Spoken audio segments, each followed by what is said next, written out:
আসসালামু আলাইকুম ওয়া রাহমাতুল্লাহি ওয়া বারাকাতুহু। বিসমিল্লাহির রহমানির রহিম।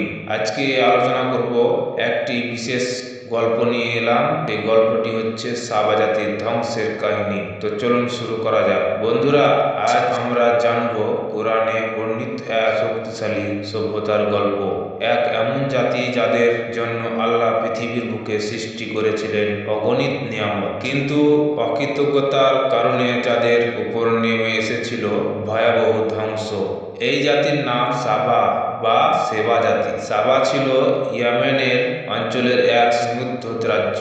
চারিদিকে পাহাড়, উর্বর জমি, আর সেই পাহাড় ঘেরা উপত্যকায় তৈরি হয়েছিল এক বিশাল বাঁধ, যাকে বলা হয় মারিব ড্যাম। এই বাঁধের বরকতময় মাঠ ভরে থাকতো সবুজ ফসলে, ফল গাছগুলো নুয়ে থাকতো পাকার ভারে, এবং মানুষের জীবনে থাকতো অঢেল সুখ সমৃদ্ধি।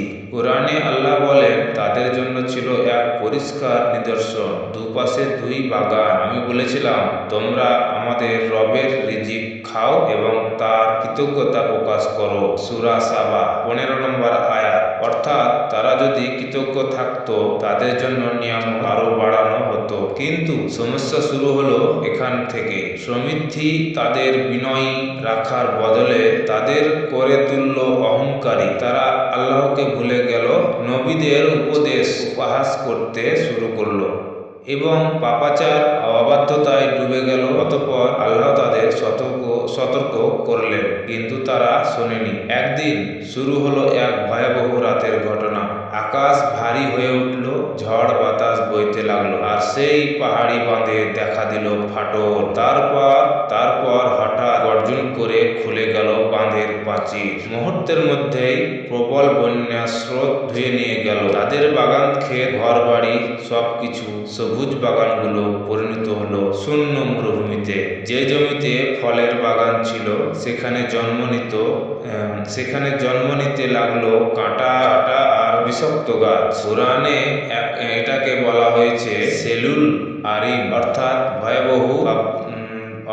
ভয়াবহ পালবন। এইভাবে এক শক্তিশালী সভ্যতার পতন ঘটল, কারণ মাত্র একটাই অকৃতজ্ঞতা এবং আল্লাহর অবাধ্যতা। তাদের জন্য এক ছিল শিক্ষা, আর আমাদের জন্য রয়েছে এক গভীর স্মরণ বার্তা। যখন মানুষ আল্লাহ দেওয়া নিয়ামত গর্ব করে,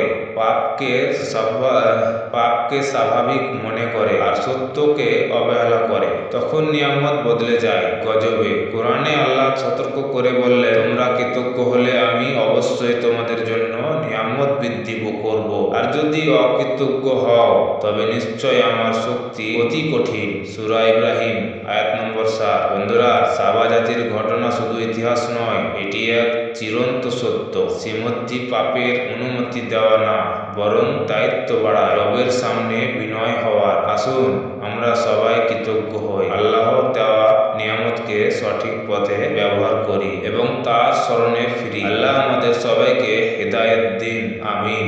তো বন্ধুরা, এই গল্পটি কেমন লাগলো অবশ্যই চ্যানেলটিকে সাবস্ক্রাইব করবেন, আর একটি লাইক করবেন, আর ভিডিওটি অবশ্যই শেয়ার করতে ভুলবেন না। আসসালামু আলাইকুম ওয়া রাহমাতুল্লাহি ওয়া বারাকাতুহু।